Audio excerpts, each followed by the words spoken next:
Welcome to the Make Ready with the Experts podcast. I'm your host, Fernando Coelho. We're here at Panteao Studios bringing you the very best from in and around the firearms industry, covering topics like guns, gear, firearms training, self-defense, and so much more. Everything from industry insights about the latest gear and training techniques to hunting, survival, and empty hands. But this isn't just about the guns, folks. This is about the stories. The military, law enforcement, and civilian stories of heroics protecting our country, fellow citizens, friends, and neighbors.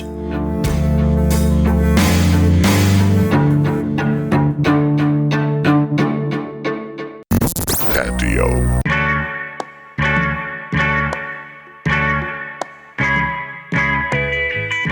MakeReady.tv is the official website of Panteao Productions and features over 5,000 segments from world-famous instructors. With new video titles added each month, MakeReady.tv is widely known as the Netflix of firearms training. However, we really do go beyond that.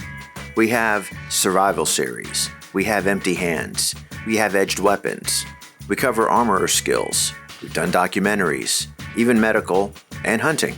With your subscription, you will have access to an extensive library of videos. To be quite honest, we got a lot. Be sure to visit MakeReady.tv and subscribe today to stream our exclusive content to any device, anywhere, anytime. This is content that just may save your life or the life of someone you love. This is Fernando from Panteao Productions, and this is our first sit-down interview podcast. We had the opportunity to sit down with Bob Keller right after one of his classes at our range and to get some insights from Bob. I think you're going to enjoy this. So Bob, welcome back to the range. Yeah, thanks for having me. It's always good to come back here. It's always good having a class here when you're teaching it. I mean, everyone's always talking about the ready up drills. I'm getting tired of hearing about the ready up drills. That's all I hear about. That's the name of the game. I mean, I could be at the class, I could be at the range over here down at the office, and first thing people walk in and they'll say, when's Bob going to be coming out? I'm like, well, take a look at the website. He's like, yeah, I got to do this ready up drills. And they'll just come up and do this right in front of me. You know, it's like that's good that the word's getting out. I mean, that is really the meat and potatoes of shooting. It is. I mean, you gotta dial that down first to know. I mean, in the classes, I mean, if you've never taken a class and heard the explanation of like the ready up drill itself, that's me being so not passionate about ready up drills, but why they're so important. That's come from years of experience.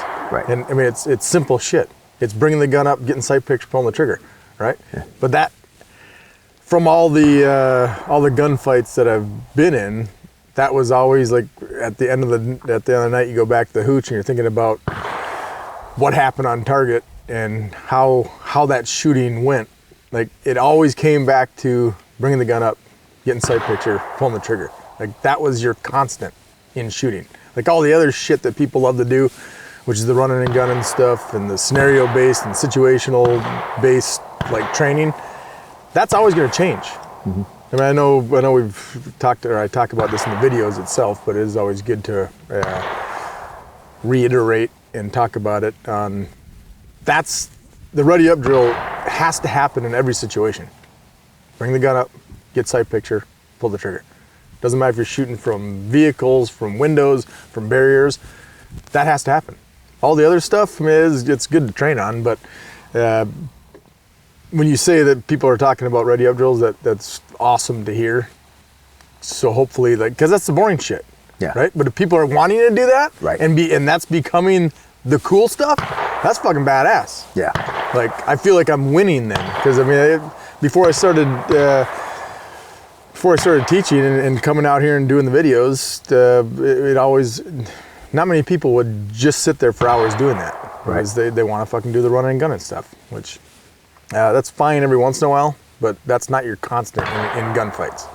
Well, even our crew, the first time I did a video with you, first video we did. I remember them and we're doing, it was the carbine video, and we're gonna do these ready up drills, and we're gonna do these circles, and we're gonna be shooting circles, and the crew's looking at me like, that's all we're doing? Isn't he gonna run I mean, it's like no Hondo rolls. We're not doing any of that shit. Yeah. It's just going to be the basic drills. And to me, it was refreshing because what it comes down to is a person buys a carbine, a person buys a handgun. They have no experience shooting it. So they may have a CWP class, so they learned how to shoot at 15 yards or whatever. Right.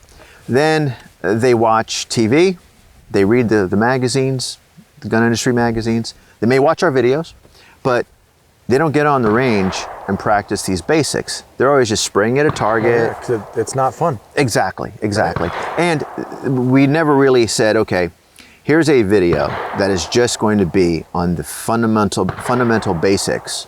And I gotta admit, the ready up drills, while it may seem boring, it's probably the most important thing a person's going to do. It is, but it is the boring stuff. Yeah. Like, how many people have the discipline to go to the range and do ready up drills for 5 hours? Well, yeah. Every day. Yeah. For 5 days a week. Yeah, that would suck. Not many people, right? Because true. After an hour of doing ready up drills, like, well, fuck, I'd like to do some reloads. Or I want to do some transitions, or I want to do moving and shooting. Like, not many people have the discipline to sit there and do that. And that's my job at a class, is I'm there to force them to do a shit ton of ready up drills because I know they wouldn't do it on their own. Right. In a class, I mean, you're still not getting even close to the amount that you should be doing. Right. But if I had a class for 5 days, I mean, we'd be doing a couple hours of ready up drills every day.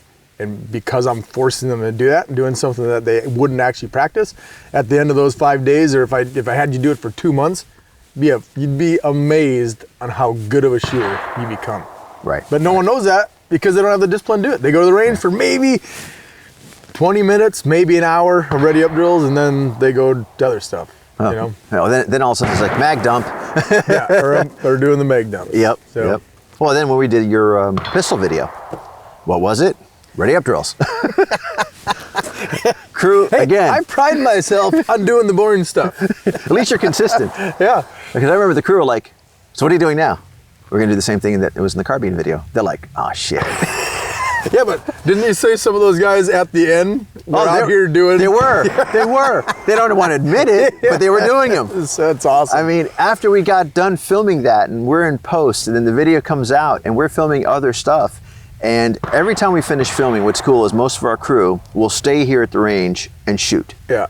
I'll go back to the house, get a beer, get the cards dumped, just clear my head. And then Tina's like, where are the guys? They're still at the range. They're shooting. They want to try this shit out. Exactly. So they're out here in the 360 doing the same thing. Yeah. So which is cool, which is very cool. It is cool.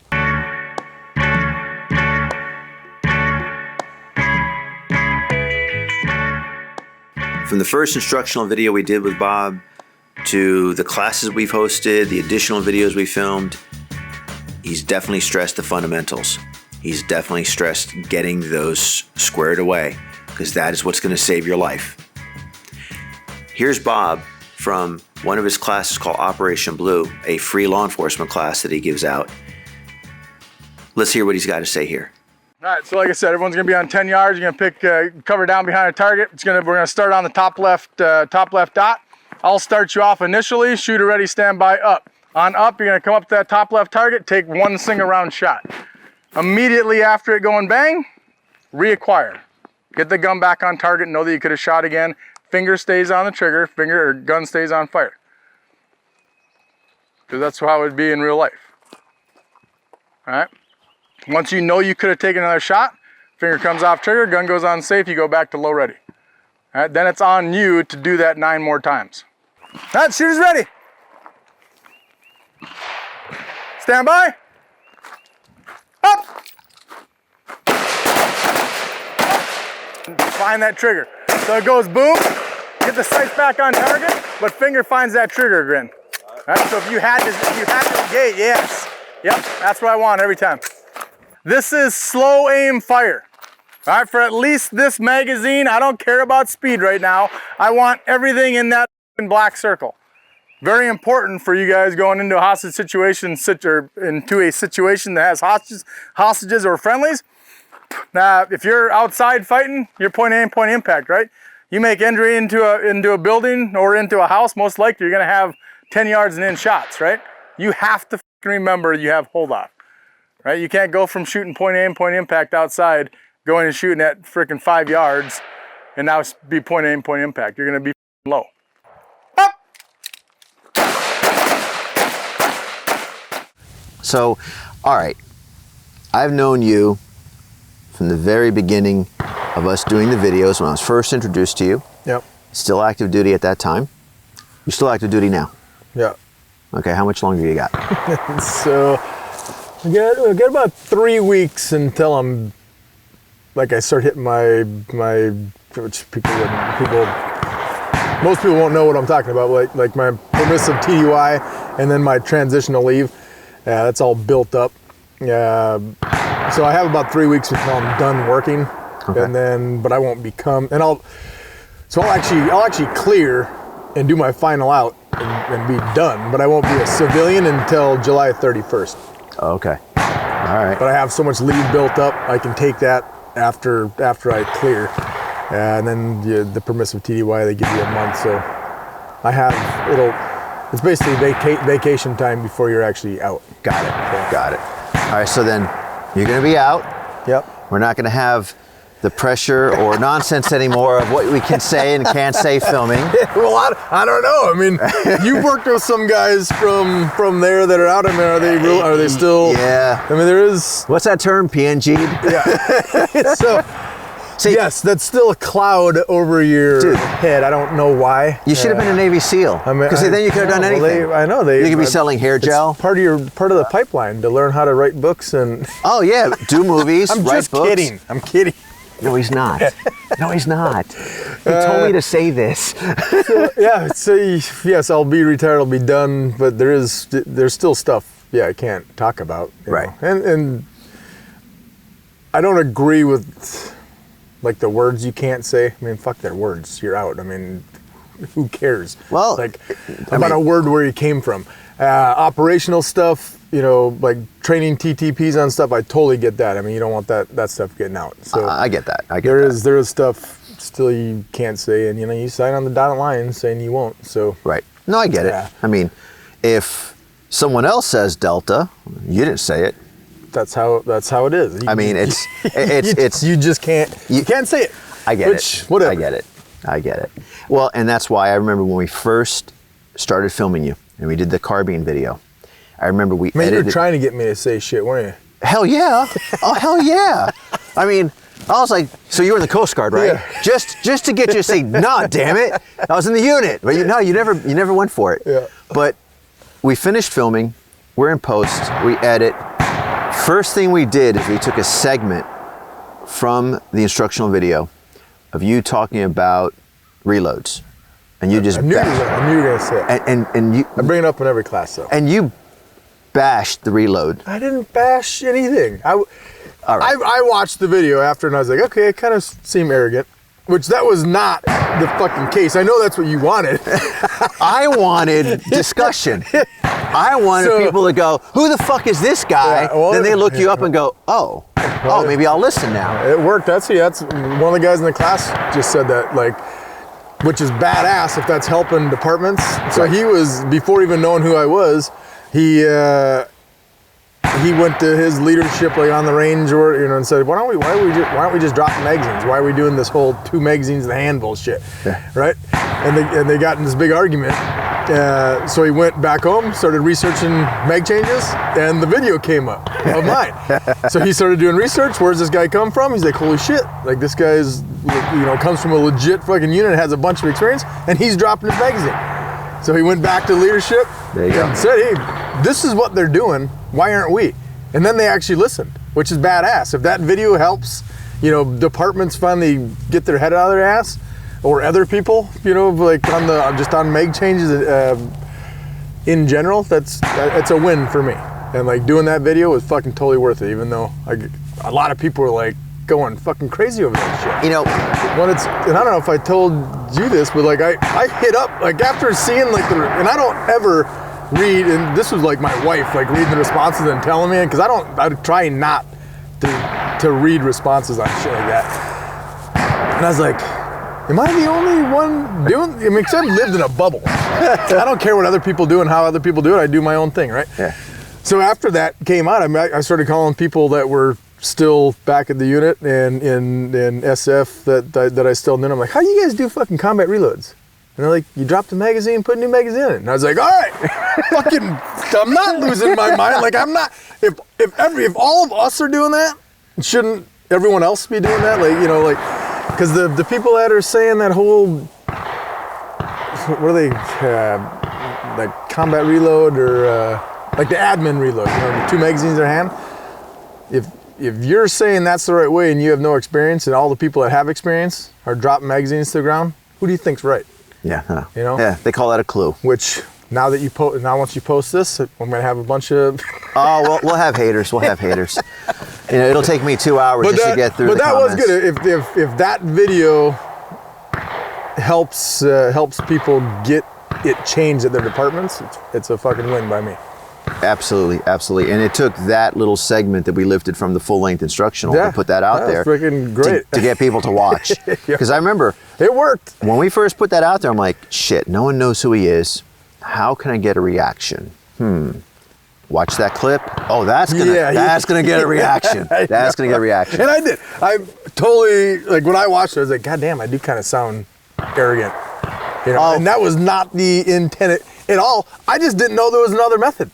Well, you know, I mean, that's how much of a bubble I lived in, you know? And what's funny is I used to read the comments on YouTube, and we posted it on YouTube, and then I posted it on Facebook. And I'd read the comments, and it'd be like, the knuckleheads ragging on you, but then there'd be the guys responding going, look at his bio. Yeah, you know? Yeah, it's just some of those too. Unfortunately, the internet brings in those types. Oh, yeah. You know, the ones sitting in their parents' basements with the Cheetos.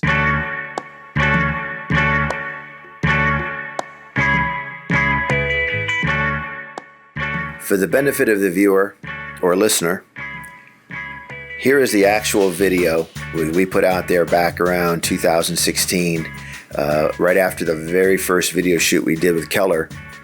And we put out a segment on YouTube and Facebook about reloads. You're going to love this. Let's cover some reloads real quick. I purposely leave this for the end of the video because in my eyes, with a carbine, you have 30 rounds in this magazine. The reloads aren't that important. Now, should you know how to do them and be proficient at it? Yes, without a doubt. Do you need to spend 2 hours on the range doing reloads? No. If you're doing competition shooting where you know you're gonna go from stage to stage and you're gonna be doing forced reloads, then yes, you can spend a crap ton of time doing reload drills. Guys that aren't doing competition, even military guys, law enforcement guys, you don't need to be spending a ton of time doing reloads. If you're gonna spend the time on anything, do it on ready up drills, okay? So I say that you do need to be proficient at doing mag changes. There's 2 different types. Some people call them different. So a combat reload, it's when you actually have rounds left in your gun, there's a lull in the fight, you have cover, that's when you're gonna do a tactical reload. Okay, so you're not out, the bolt's not locked to the rear, you're just changing mags because you think you might need a fresh one. So how that's gonna work, some people teach on a combat reload, get behind cover, grab your one mag, come to here, drop this one, put the fresh one in. Why would you do that? You never know what's coming your way, even if you're behind cover. Tactical reload means that you still have rounds left, all right? Don't worry about where that magazine goes. You wanna get your gun back into operation, even if you're behind cover, because you never know what's gonna happen out there, especially if you're not watching, you have good situation awareness out there, you never know. So if you're gonna change mags, get your gun into operation and then pick up your mag, okay? So it'll be the same tactical or speed, the only difference is when it's a speed reload, your bolt's gonna lock to the rear. So tactical reload, just like this. Gun's gonna be up. The biggest thing that I see for tactical or speed reload, guys are up, they're shooting, mag change, drop their gun or their magazine and their gun at the same time. They go for the new one here. Well, if your gun's down here and you're putting the magazine in down here, well, can you see what's going on? You have no situation awareness out in front of you. Keep the gun up. Mag comes out, gun stays up, you're still watching everything that's going on around that. At the same time, you're going for the new mag, right? By the time that, if you get fast at it, by the time that magazine hits the ground, you should already be coming up with a new one. The gun is still facing downrange. My eyes are still facing the threat or anything that happened. If it's behind cover, yes, you can drop it a little bit. But still, like I was saying, tactical reload, get that magazine in there, get the gun back into operation. Now you're ready to fight. If there's still a lull, you're still behind cover, now pick up your magazine and store it. Yeah, just don't get in the habit of grabbing that magazine, putting the new one in there, and then storing the magazine. I don't know where that started, but you drop the magazine, put a new one in there, get the gun back into operation.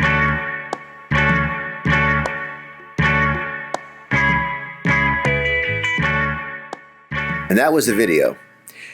I gotta admit, when we put that out there, we purposely released that subject matter, that content, knowing that it was gonna cause controversy. When you're talking about reloads, everyone has an opinion.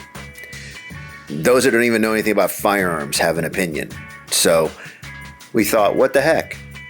No one knows who Bob Keller is. We're trying to kick off Keller and Gamut Resolutions, the brand. So let's cause a little controversy. Let's get people talking. Let's get people Googling Keller and going to his website to see who he is and what his background is.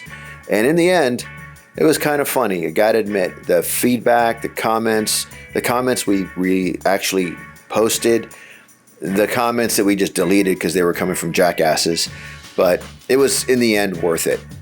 Looking back, it was actually very funny. Anyway, back to the interview. I don't want to break something. Contrary to what has been said out there, I can attest, with the exception of Inside Story, when we filmed at Bourbon, Columbia, and we killed a bottle of Angel's Envy. At like 9 in the morning. Yes, it was. I wasn't going to say that, but yes, it was. Bob is typically not drunk on the set. So if you hear his mannerisms, he's not drunk. If you think he's drunk, fuck off. He's not. Oh my God, that's the ones that I would get. And I think they're just jealous. I don't know.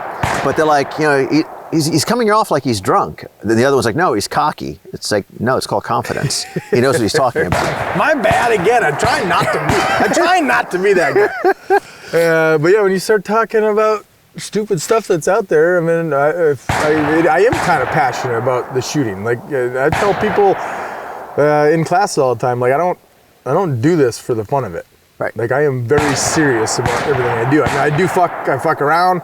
I usually leave every class, you know, friends with everyone. Usually no one hates me.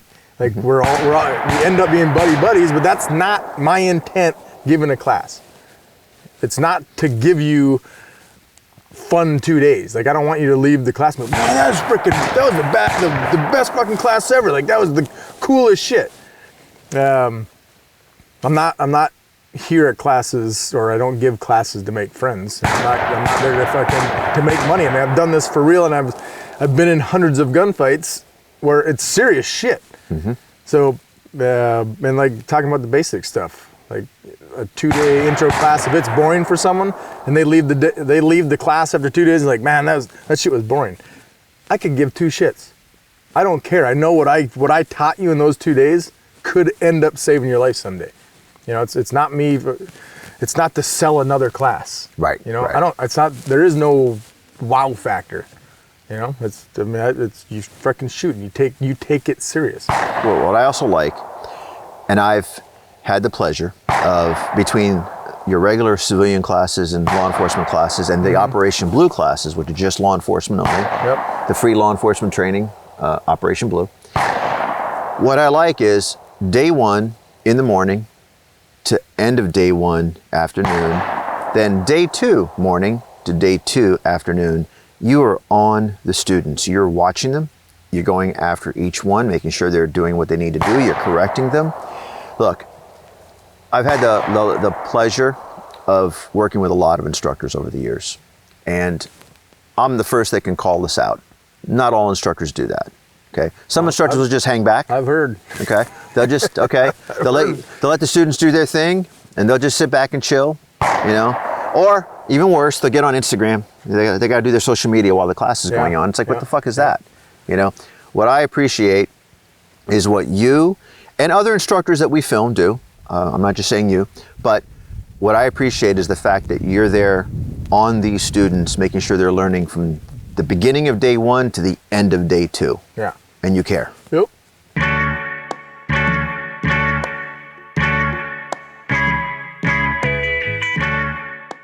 Okay, I'm sure some of you are thinking, that wasn't cool. You're tossing instructors under the bus.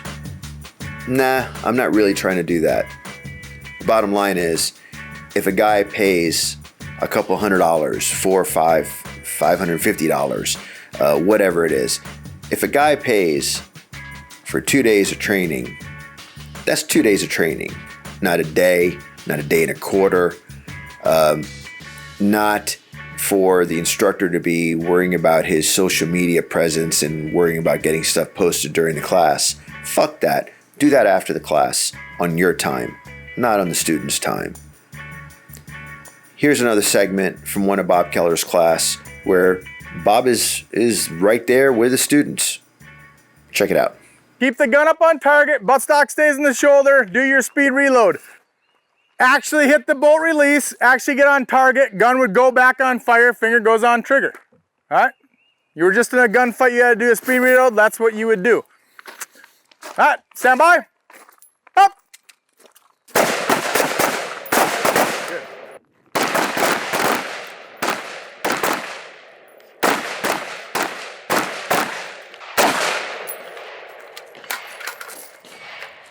That whole frickin' saying you can't miss fast enough is straight up true.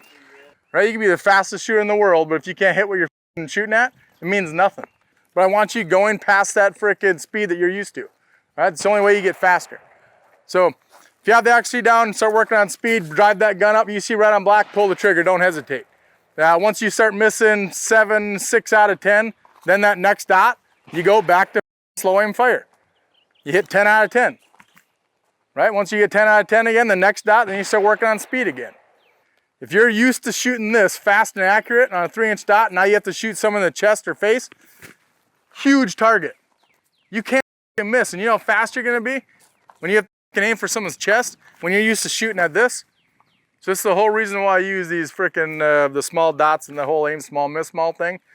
So when I have to shoot someone in the face, it's a huge target. All right, so everyone should have done a reload, have a fresh 30-round magazine. Gonna be next row down to the left. Same thing, sing around shots. If you have the accuracy down, start working on speed. Stand by. Up. There you go. Yep, immediately reattire, good. All right, good job going on safe, but now keep that gun up for the reapply. So it goes boom, and then back on target immediately. Once you know you could have taken a shot, then it goes on safe, come down. At 15 yards on this 6-inch dot, you should be able to do a 5-round string, no problem without that red dot ever leaving the target. If it's jumping, pay attention. If it's jumping outside the target, you need to fix something. Like I said, I can't tell you, well, I think if your foot was a little bit over here, that's gonna be that magic spot. You gotta figure out what you're doing. So don't just keep plugging away and keep missing. If it's jumping off target, be like, all right, I'm gonna see if this works a little better, be more aggressive. I'm gonna get way over my feet. You gotta be constantly readjusting that until you get to that level, right? Don't just stay in the same stance and same grip and just keep doing it wrong. This is your time practice, right? But that should be where you want to get it. 15 yards on a 6-inch dot, being able to do a controlled 5 without that red dot ever leaving that circle. Hell, even when the class is over at the end of day 1 or the end of day 2, you still have guys here going, hey, can you help me with this? Or can you help me with that? Or how do I unfuck this? Yep. And you're there helping them. So that's cool. That's very cool. Yep. You know? That is a big part, and it'll never go away. I mean, I think like you're saying, other instructors don't do that anymore, but probably started out doing it. But then after years and years of doing it, you know, and it's the same class over and over, they get a little complacent. You know, like here's the drill. And I mean, I've heard other students that come to my classes that have been to other classes where, like, one of them, no shit, they said the guy would show them what to do and then go sit back at the picnic bench while they were shooting. I've seen those. I've seen those. Like, holy shit. I get it. Like, right, that's getting your money's worth. So remember, years down the road, when I start calling you Hollywood, you're doing that. Yeah. So stop. As soon as I said, Hollywood. It'll never happen. You'll know what I mean. It'll never happen. Like I was saying, I mean, I'm very, I take this very serious, like the instruction side. And when I go shoot, I take it serious. I don't ever go to the range just to plink away and fuck off. Right. Like when I'm shooting, it's 100% fucking focused on what I'm doing. And the same thing when I teach. And that's what I expect out of the students. Now, what do you see? I mean, you've been doing classes for a while now. I mean, hell, we've been filming videos for a while now. So from the time you started doing classes till now, you've taught shitloads of people. What is still the common problem, whether it's civilian or law enforcement, what is still the common problem you see these students having when they come to the range? The biggest one is the range-itis stuff. Like treating your shooting like as you're shooting on the range. Instead of, it's hard to do, but instead of pretending those are like, or knowing they're paper targets, pretending that they're fucking someone shooting at you. Right. You know, so when it comes to bolt locks or slide locks, that the range-itis shit, well, you know it's a paper target, right? So why do I need to get the gun back in operation? Why do I need to do a speed reload? Like that, it's the simple answer for the number one reason for both law enforcement and civilians, range-itis. Thinking that you're on the fucking range, or knowing that you're on the range. Like not doing everything exactly like you would do in a gunfight.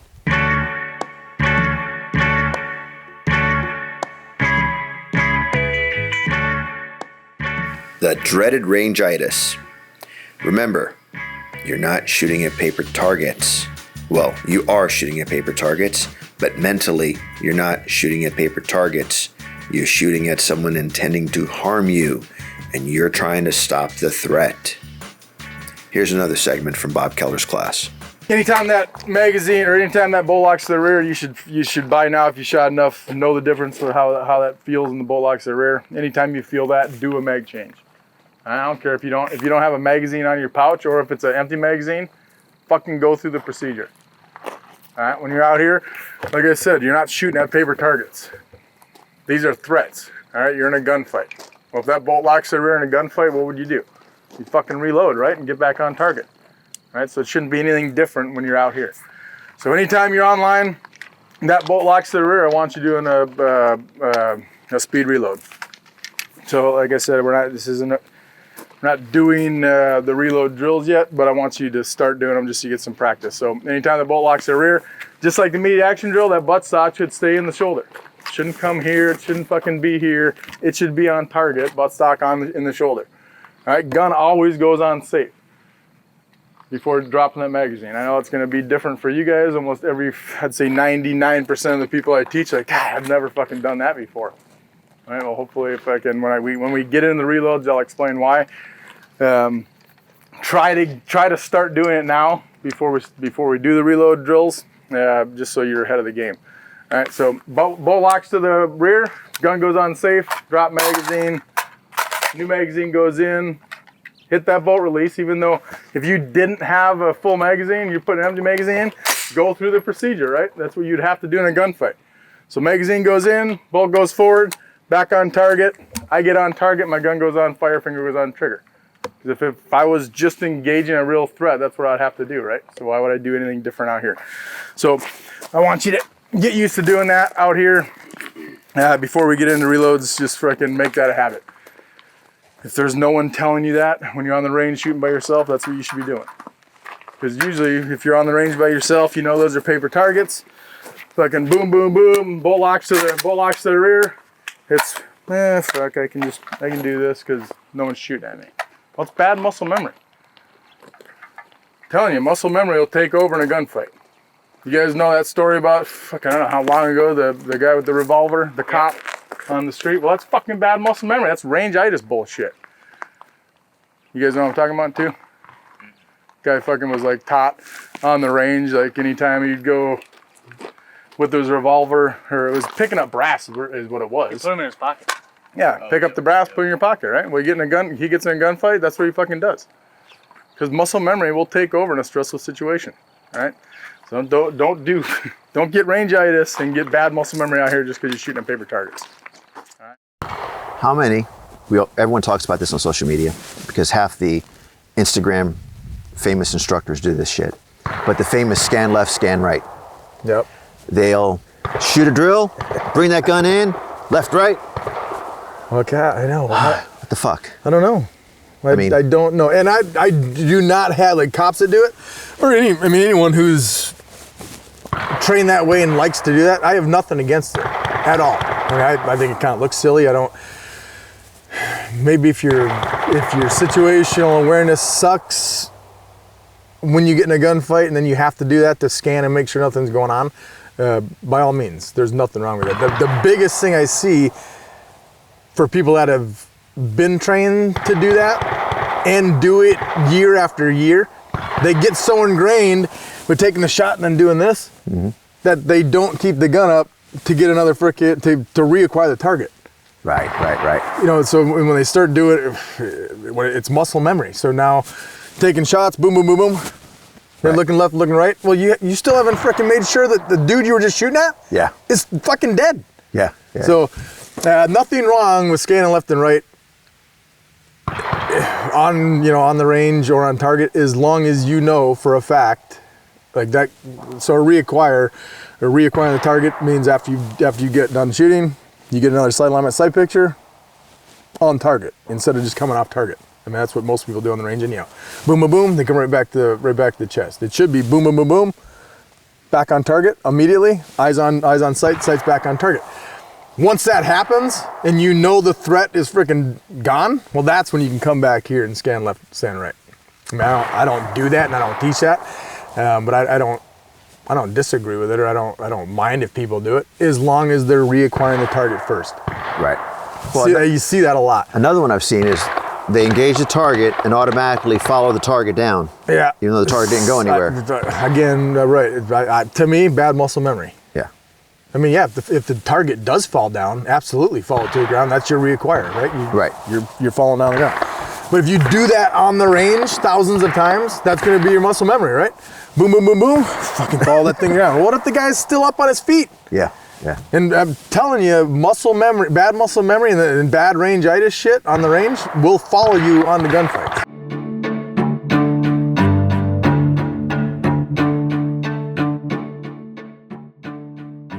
Our streaming video subscribers of MakeReady.tv will now get exclusive access to the video versions of our podcasts.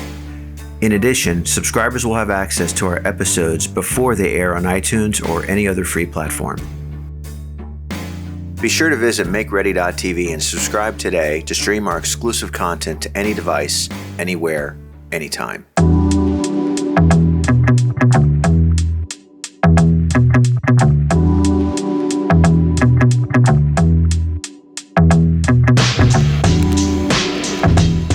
Now here's a snippet from one of our instructional videos with Bob Keller.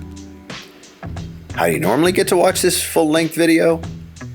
Subscribe, buy the DVD, get the digital download, or take one of his classes. Most people call it the rhythm drill. All right, so multiple targets.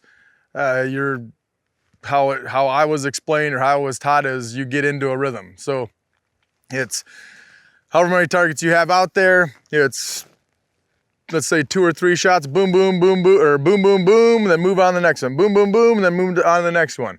And it's a nice rhythmic motion throughout the whole series of targets. Absolutely the wrong way to train.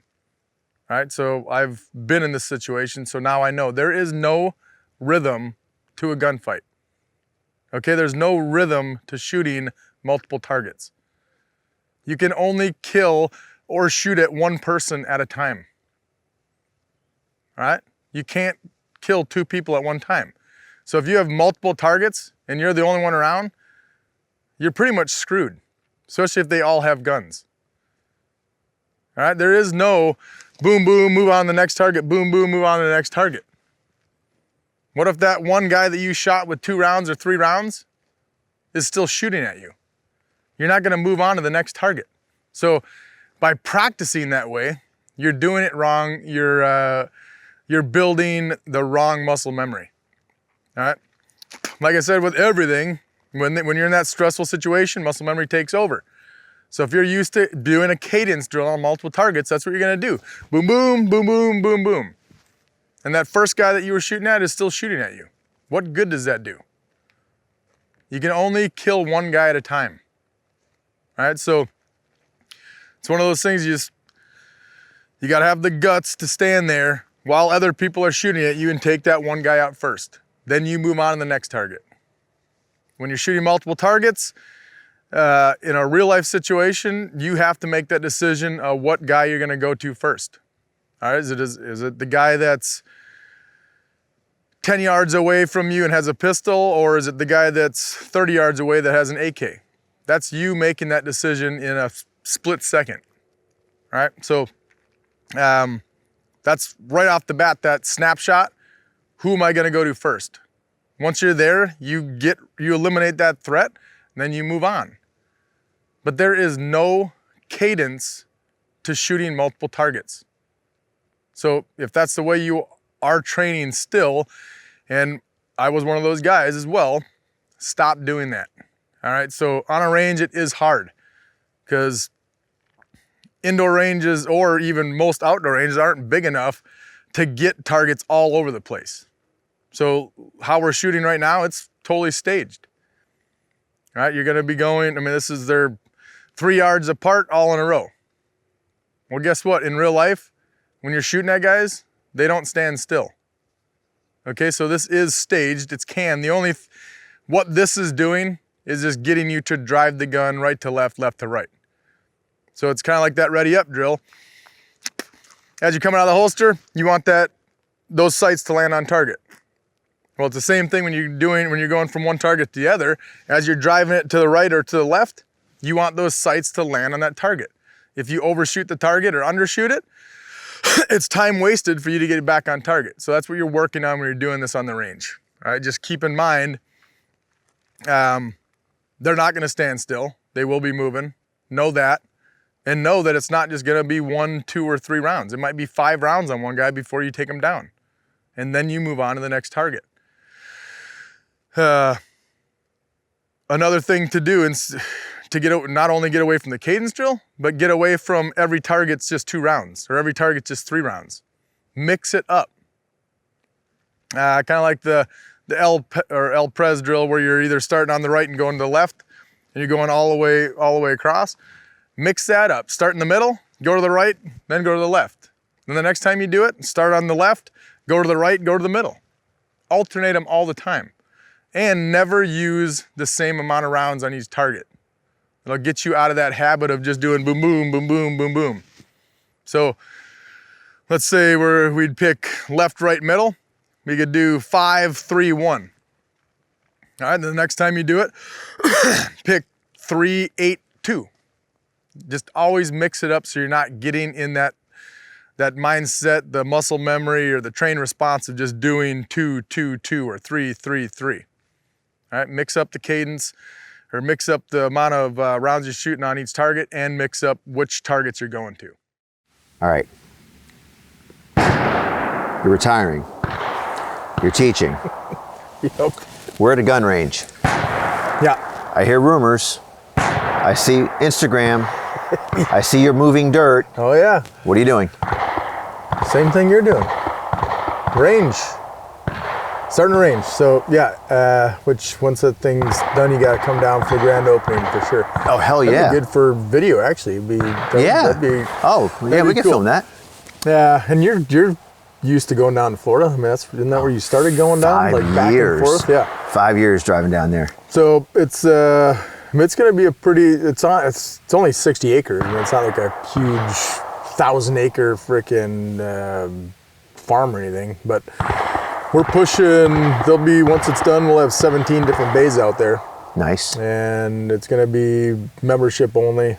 You'll be able to same thing you're doing. Like instructors can come out. It'll be the same thing there. So. Hopefully getting people throughout the country, other instructors, to come give instruction out at the range. But it won't be, cause I don't know, you guys open to the public or is it membership only? We offer day passes. So if someone wants to come out for the day, they go through the range rules, they give us their driver's license, we give them an RFID card, temporary one to get into the property, and they can shoot for the day. Oh, okay. Yeah, we do that. Yeah, so I mean, as of now, I just want to keep it membership only. Sure. And then for the instruction, and then obviously hitting on the competition side, the 3-gun stuff and the IPSC and USPSA matches and all that. With that amount of bays, you can definitely handle that. Yeah. So now where is it located? I mean, really, it's just nice to have your own range to get for class-wise. I mean, I do enjoy traveling all over the country and, seeing other ranges and getting out there and meeting other people from other states. But God, I mean, it does take a toll. Like drive, Oh, it does. Especially before I was retired, because I was doing on the weekends and then driving straight back to be at work on Monday. Yeah. So, yeah, maybe it will be nice to have a range to hopefully get people to come down there, and then I won't have to travel. But once the range is open, I do plan on always traveling to different states and doing outside classes. But it's pretty cool. I mean, it's awesome. It's coming along. I mean, we're moving some dirt now. It's shouldn't be much longer. The going through the county and the permits and the freaking engineers and all that. I know a little bit about that. Crap, that's been a learning experience for sure. Which, if you take it as a learning experience, that's actually kind of cool too. Yeah. Well, and you do it once, get it over with. Right, but it is a pain in the ass. Yeah. So now, where is it located though?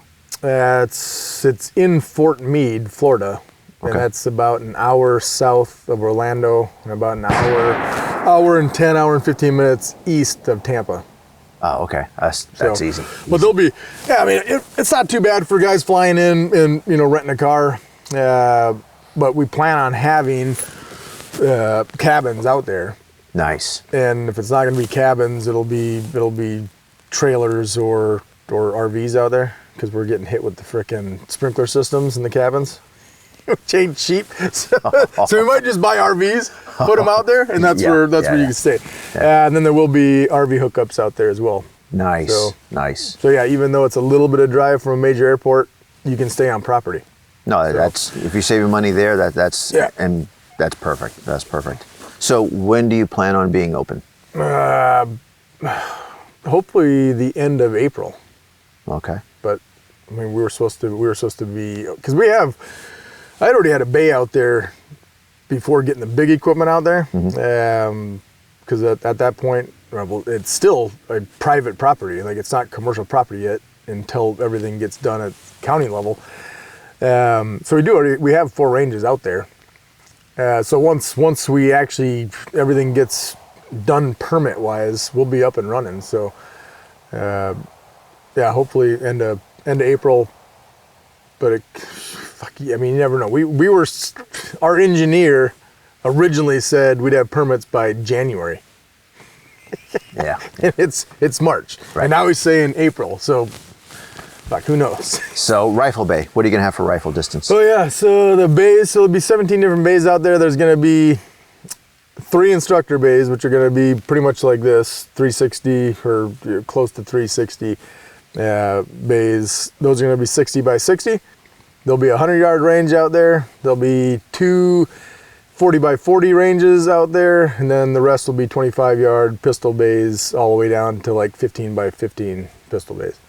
Oh, that works. So yeah, there should be, it was the site plan, like where the ranges are gonna be has been approved. So ultimately, if there's no one, if it is just like a class being out there, like vehicle class, you'll be able to drive straight through these ranges on the road and be doing vehicle movement, like shooting and moving from the vehicles on the bays on it, and that you'll be able to do that on almost 10 bays. Very nice. So yeah, it'll be good for vehicle stuff. And then by having that many bays, I'm going to keep the membership low. So if you are a member out there, chances are if you go out there, you'll have a bay to yourself. Right. So well, we'll see. If nothing happens, I have arranged myself, right? That's how I started. To give classes, and yep. So I mean, to me, it's a win-win situation. So I have a partner on the range side of it, and he's helped out huge on all the heavy equipment stuff. So very little overhead right now. So yeah, if we're not killing it on people coming in to give classes or membership wise, I look at it as like, hey, I got my own range to give classes at. You'll do well. I mean, especially in the winter too, because a lot of anywhere up north or out west or out east where it snows, you're done. I mean, all you got is summer. So absolutely, you got to have somewhere to go. So no, I think you'll do fine. I mean, with your membership, your club, you'll have people that are going to want to go there and shoot. You're going to be teaching classes. People are going to want to take classes there. Yeah. I mean, that's going to be. It'll be a cool facility. I mean, the bays are pretty they're pretty stellar. Nice. Yeah. So you have one goal now to achieve, and that's to be called Fallujah or Warzone. That's what you need to reach. You need that goal. After hearing your story, I mean, that's the scary thing. I mean, I do classes all over the country, right? So I mean, I hear fucking horror stories about ranges, people that own ranges. All it takes is one nasty neighbor. I've heard a lot of stories, and then hearing it from you, it's like it does make you cringe, like because I'm in the process of doing like, oh dang. Yeah, you tell people you're building a range, it's almost like you're building a nuclear power plant. It's unreal. Yeah. Well, moving forward, your ass still has to come here to film videos. Oh yeah, absolutely. So I mean, I want to come down and hang out. I'm always going to be traveling. Right. I mean, I'll always set up classes for out here because people like coming out here. Right. Well, so that's always going to happen. It just won't be as many. I mean, shit. I think I'm on the road 1 month. I think seven classes in 1 month, and that's not like that's spread out. So, like, I'll be in New Jersey 1 week and then freaking Texas the next week. Wow. So if it works out and people are coming to my range, I'll back that off to like 2 classes a month where I'm traveling all over the place. Right. Instead of freaking 5 or 6. Well, and if you set that range up right, it'll be on autopilot. You don't have to be there to babysit it. Yeah. I mean, that's the end goal. That is the end goal for sure. So that is awesome news. Well, as soon as you have that place ready, we'll come down for the grand opening. Yep. Bring the crew, film it. Yeah, we'll do a bunch of demos out there and bring in a bunch of industry stuff for the grand opening. That would be a good thing. Yeah, cool. Easy day. Yep, Easy day. Cool. We can do that. People jumping in and stuff. So it is going to be a designated drop zone. Really? Out there. Yeah. So grand opening should be pretty cool. Yeah. No. Actually gives you some ideas to film. That actually. Yep. Can I take one of my camera guys and you toss him out of a plane? I'm That's not sure a bad some idea. of the guys could actually do the tandem. That wouldn't be bad. Well, I have some crew that may want to do that. I have an editor that may want to do that. No, you don't. He's shaking his head. Don't be a bitch. Come on. You want to do this. You know you want to jump out of a plane. I'll pass. But thank you for the offer. Oh, man. Well, dude, it's good to have a chance to sit down with you. Yeah. Well, that's another good reason for coming up here every year. We have not done podcasts before. 10 years of video production, filming instructional videos. We started filming with our 1080 HD cameras, down in Florida, out in the Everglades with the gators. And then we switched over to 4K down there on our last video shoot in Florida. We were filming in 4K. And then we started filming here. Now, God, years. Yeah. So 5 years now. Shit, yeah, 5 years we've been filming here. And it's continued to grow. So we never really, I gotta admit, I never took podcasts serious, okay? I didn't either. That's what we were just talking about earlier. Yeah, but, you know, I watch Joe Rogan, I watch other podcasts. I watch podcasts from the gun industry, and I gotta admit, they make me cringe. A lot of times it's just like some dude sitting in his kitchen with the headsets and talking to a mic. Yep. But that said, we have the technology, we have the ability, why not? Well, and people like them. Yeah. You know, I mean, they work. They're great. And how you're doing it, like the video podcast, that's even better. Yeah. You know, I mean, people like to see it. So I was amazed, like when podcasts first came out. Even my mom, like because we have a podcast down in Sarasota, and she's like, listen to this thing. She's like, this is what we used to do as kids. You know, like how things have evolved. Like we're going back to listening to the radio instead of watching TV. I was like, that's true. Yeah, that is freaking. Never thought about that. You're right. You're right. Podcasts are so huge now. And it's exactly what they had to do before TV, you know? That's true. Well, the clue that I got was a student. In fact, he was in one of your classes, and it was during lunch. He was telling me that he's one of our subscribers. Yeah. I'm like, oh, that's badass. And he's like, yeah, I listen to your videos all the time. I'm like, wait, you listen to the videos? Right. You don't get the video part. You just get the audio. What's the problem? He's like, oh no, I'm driving, and every time I'm driving, I just put my phone on the perch, and I listen to the videos. Yeah. I'm like, oh, huh. There's merit to this shit. Oh yeah. You know, so here we are. They're big. You know, our very first podcast, video podcast. That's freaking awesome. I mean, we're gonna work the bugs out. We're gonna get better at this shit. Or we're really not gonna get better at this. We're just gonna keep doing it this way. And they'll get better people than me on the damn thing. Or they'll fire my ass and they'll just have someone like some, you know, big boobed host or something. Good to have you out here, man. I think we need to go have some dinner, some cigars, and some bourbon. All right. I like it. You like that? Yep. We're out of here. Take care.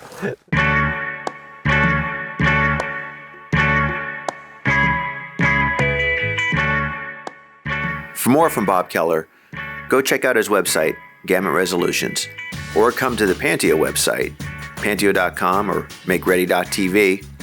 Look up Keller. Lots of content from him. Definitely valuable stuff. And if you're smart, you'll have a subscription with our streaming video service. Go to the range, take your iPad or your smartphone, pull up a chapter, pull up a training drill, and replicate the drill on the range. That is, if the range lets you. I know the Panteao Sportsman's Club does. Maybe some indoor ranges don't, but that's another problem. Have fun. Hope you enjoyed it. Panteao.